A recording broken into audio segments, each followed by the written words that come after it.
Hello everyone, it's Jennifer and welcome back. I have another quick and easy tutorial going to be making a pair of earrings. We're going to make the match to this one here using some of the beads and this little spacer bead from the On the Rocks. It's an On the Rocks bead strand from Jesse James Beads, and it's Rose Sangria.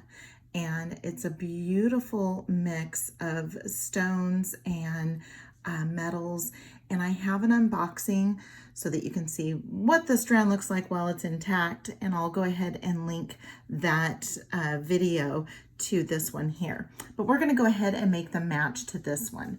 And what I used was I made my own ear wire. And then I have about 4 inches of 20 gauge craft wire, and I have a jump ring. I think it's about 5 millimeters.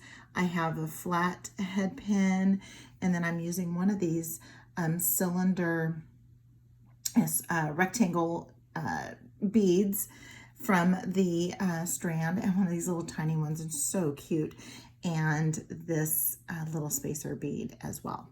And I'm actually going to use it not as a spacer, but as a connector.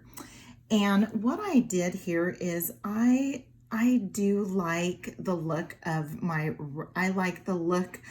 wrapped loop when making the wrap loops. I don't use a lot of simple loops, and I just like how the front looks here with the loop.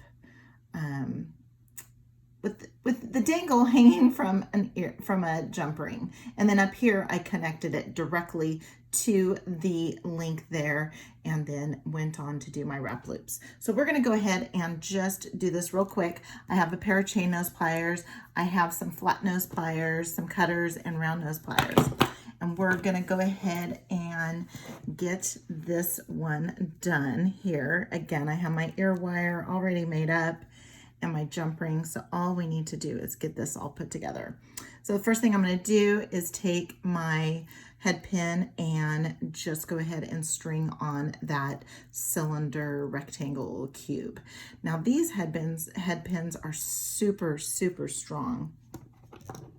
So it will, you just have to be careful when you have those super strong head pins because they're really thick and hard, and you don't want to, while you're being the boss of it, you don't want to break your bead. So now what I'm going to do is I'm going to come in, my palm is facing me, and I've got my cylinder here on top and a cylinder down on the barrel on the top and a barrel on the bottom. And what I'm going to do is I'm going to take with my finger and hold on to that and bring that wire over the top barrel. Now I need to bring my wire so that my tail is facing out this way, and I have a nice pretty loop. So what I'm going to do is, while holding on to it, I'm just going to let go slightly of the loop that we started here. I don't want to move it because I want my loop just to stay that same exact size.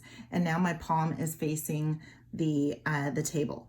And so now I'm going to go ahead and bring this around, and you can see it is all off-centered. So what I'm doing is I am just rolling my wrist until that is centered. Then what I'm going to do is I'm going to come in with, I'll go ahead and come in with these guys, with these flat nose pliers, because I want to get a good grip. I'm going to use some bent chain nose pliers too. And this first little wrap is one of the most important because that's the one that you're locking it in. And I always go around 3 times here. And again, this head pin is very, very strong. Okay, and so now I'm going to come in very carefully and just give this a little bit of a trim. Give it a trim there.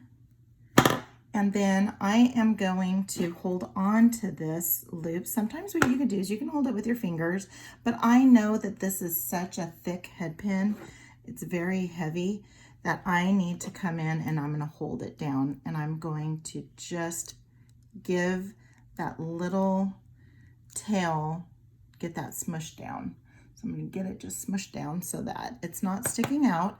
It's not going to, the way I cut it, it wasn't going to rub up against you anyways, but I just still want to finish that off.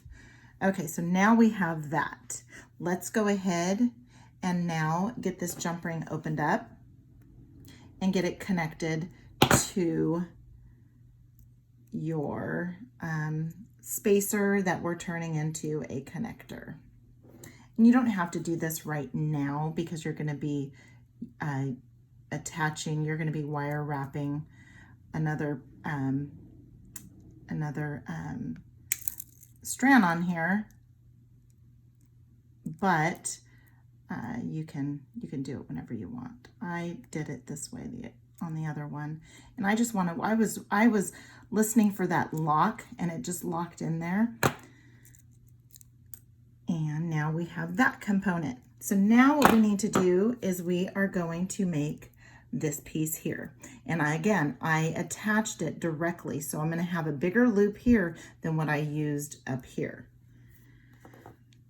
Okay, so now what I want to do is I'm going to give this a bend. I'm going down probably about, I don't know, maybe 1.5 inches or so. Give that a bend. And I'm going to come in. I have a mark. I have 2 marks. I have a mark right here and a mark right there. And I came into this one here. And I'm going to go ahead and point that over, guide that over, make sure I have what looks like a stop sign rather than a P. And then I'm just going to open that up a little bit. And before I start wrapping, I am going to go ahead and pass that through. Then what I'm going to do is I'm going to come in with my chain nose pliers and I am going to wrap this up. And you can wrap it either with your hands or with your fingers, or you can come in with your bent chain nose pliers or just your regular chain nose pliers. I've seen people use their round nose pliers so that they don't have to have so many tools out. Okay, so let's go ahead and give this a little bit of a trim. Keep that covered. And then I'm just going to, since I have quite a bit here to hold on to, and this wire is not as thick as the, not as thick, I don't say thick, it wasn't as heavily gauged as this one was. I'm able to come in. And so then I did 3 loops there, I did 3 loops there. Now I want my loop, so my loop is going this way here. I want my loop to go this way here so I can get my ear wire on there. So I'm gonna come in, and again, I don't want a very long neck. So I'm gonna come in the tip of my chain nose pliers, and then for this one here, I go about right there. And I'm gonna go ahead and bring that wire over. It's a lot easier.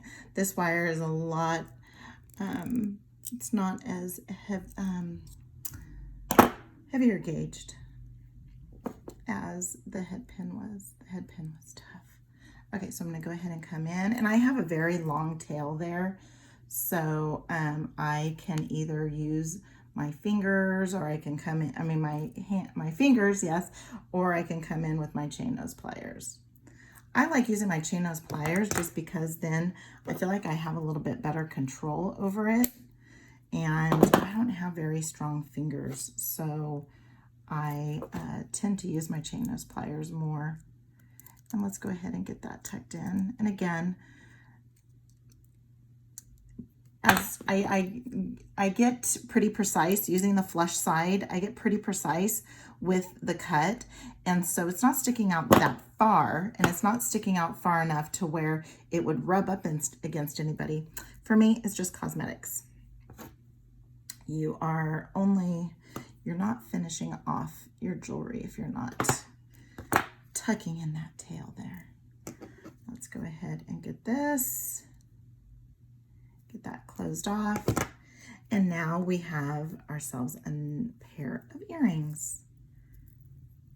Quick and easy pair.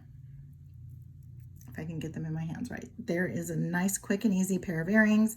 And again, I will put in the description, I will add the unboxing so that you can see what the entire strand looks like before I took it all apart, and check out some of my other how-to videos using what I received from Jesse James Beads for this month as being one of their design ambassadors for their brand. Jump on over to my other videos. If you haven't done so already, please give this video a big, huge thumbs up. And comment. I always like to hear what everybody has to say. And if you haven't done so already, please do subscribe. So until next time, have a good one.